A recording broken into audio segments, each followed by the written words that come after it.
going on, everybody? Welcome to the Big Boy Project. Today we're back with another episode, and today's topic for today is bad sex and deal breaker in a relationship. And the answer is yes. Like I said, everybody want to be politically correct, saying, "Oh, I want personality and this, that, and other." Okay, that's fine, but you need to have some type of attraction to each other. Like I said, if you don't have good sex, you will find it somewhere else. It goes for both parties. Mm-hmm. You will go find it somewhere else. Yeah. So I think sex is very important, and it is a deal. Of course, you can teach the person your dislikes and likes about sex, including the men. They really don't want to listen because they think they're doing everything right when they really not. It's a hard lesson to learn.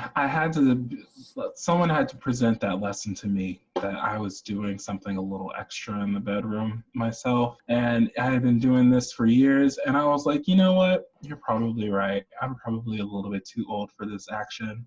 Thank you for making note. But bad sex is definitely a deal breaker. I feel like sex is so fun and so important, and it's a form of communication, so it's like bad sex is just kind of like a indicator that like your communication is just kind of off. Yeah, definitely. You got to get your groove on the way you want to get it on, Right, I agree. But let's say you're talking to your partner. What is the best way to approach them about saying, okay, you're doing this wrong, without hurting their feelings? I think like the best way to approach it is definitely just to be honest. And not only that, but there's this one thing that always sticks with me that I heard a while ago is like, never talk about sex during sex and never talk about it in the bed. Just kind of like you don't argue when you're having dinner, like at the dinner table. It's like you don't, because like food, sleep, and fucking, like those are the three things that like we all kind of love, right? For the most part. I know I do.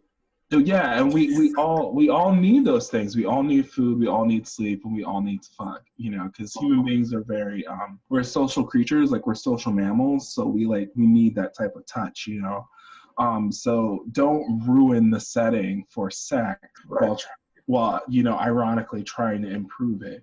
So, when you're out, just kind of make it like a casual conversation kind of a thing. Like, when you put your tongue down there in that one region, like, it's not really doing anything for me. You know what I mean? Like, you just kind of have to sneak it in there on, like, a trip to Froyo or whatever.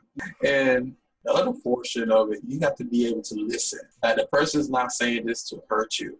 We're in this together. We want to have the best time while we're together. Mm-hmm. So don't get hurt feelings when somebody comes up to you and say, okay, I don't like this. And on the same hand, don't be afraid to say anything.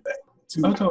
I've seen plenty of people not saying anything and they having bad sex. And you talk to your friends about it, like your friends gonna say, why haven't you said it? Like, well, I don't want to hurt his feelings. But you talking crap about him and he don't know.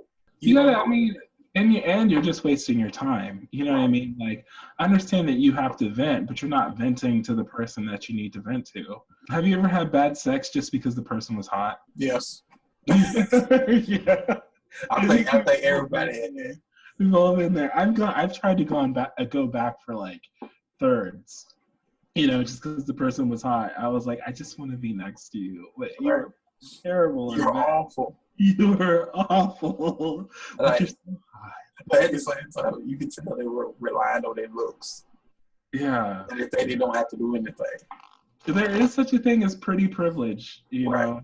Like, I like that, pretty privilege. I like that. There definitely is such a thing as pretty privilege. Because, like, man, you will do anything sometimes if you get lucky next to that hot person. But like I said, that reality kicks in like, oh my God, he sucks. Yeah, like this is trash. This sex is trash. And so you definitely go back to like bullet holes, that you were used to. Right. Not chasing those waterfalls. But hey, the sex is way better. So. And like I said, it's all about what can you handle, what you can't handle. I heard them on certain talk shows that you need to make a list of what you want. Mm-hmm. And that kind of put it in perspective of what you're looking for. Don't be like a 28-page list because nobody have all those features. But the key elements of what you want, that could be so much easier than just going out and going on like 20 dates and not getting anything right. Like you knew immediately, okay, he's not working. Sorry, I feel like you just called me out, like you just subtweeted me on the listening aspect because I'm not a very good listener. So I'm just thinking about okay, I'm trying to listen to James. But like, I think sex, and I hate to say this sentence just because it like makes me think of old people, but sex gets better when you get older, just like a lot of things. It's just because, you don't have the same energy, or at least I don't. Like, I don't know. I got lucky and like had like a couple hookups of like, people in their early 20s. I just can't do that shit anymore, man. I don't have the fucking energy for it. Sometimes they like look at me and they're like, "Are you okay?" I'm like, "No, nigga. Like, I'm fucking tired." Right. Like, but, it's like jackrabbits, basically. That's yeah. But like sex, you like a lot of things. Like you get tired of the charade, like the charade or whatever. Because like when you're in your early 20s, you just kind of like fuck, like whatever, But when you get older, you're like, nah, I'm good on that. Like, that was fun, back in the day, but I kind of want to have good sex and get what I want versus like you don't have any like, what am I trying to say? Reservations about like saying like, this is what I'm into. If you don't want to meet me in the middle, like, okay, like go find something else to do because I'm good. Still like a quickie, basically. Yeah, like all that. Wow. Okay, everybody done. Yeah, all that shit. I'm good. You can go hump a tree or somebody else's leg. Doesn't matter. Like I said, I think when you get older, you know your quirks. You know what you like and what you don't like. And as you become older, you definitely know what you like and what you don't like. Yeah. Like no, that don't work on me. Yeah. Like automatically. I think in your early, you're trying to figure out what you like and what you don't like, because you don't know. Especially if somebody hasn't had a sheltered life, you really don't know what you want. Oh, totally. So, I mean, your examples of that are, I think that's the thing about like gay dudes too, is that like, not to kind of put us all in one barrel, but we don't typically, even if like I went to a pretty liberal high school, and even then I didn't necessarily feel comfortable being in like a gay relationship, or like expressing myself, and like, maybe not until my senior year did I like start talking about like having gay feelings and stuff like that. So it's like when you get out into the real world and you're allowed to go to clubs and like talk to guys and things like that, like you kind of go buck wild, right. But at the same time, you're like, I don't know what I'm doing. And exactly. And you got your friends, I've been doing this since I was 16. I'm like, I know. I'm like, boo, you hoe.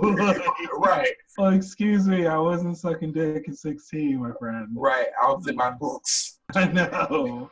But now I'm sucking it, and now I'm curious. I don't really know what I'm doing, but it's fun. But that's another thing. Your whole friends can teach you.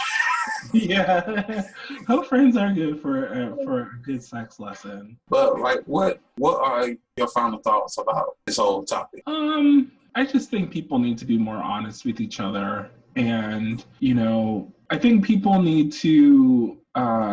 I don't know if I can say any more than people just need to be more honest with each other, because I think a lot of people get caught up in relationships just because like I feel like people are really lonely and times are really lonely. Like we spend a lot of time with our like digital devices and mobile devices and things like that, and we can easily meet people and connect with people, but I think like we so want to like keep that connection that we like maybe overstay our welcome in those types of relationships.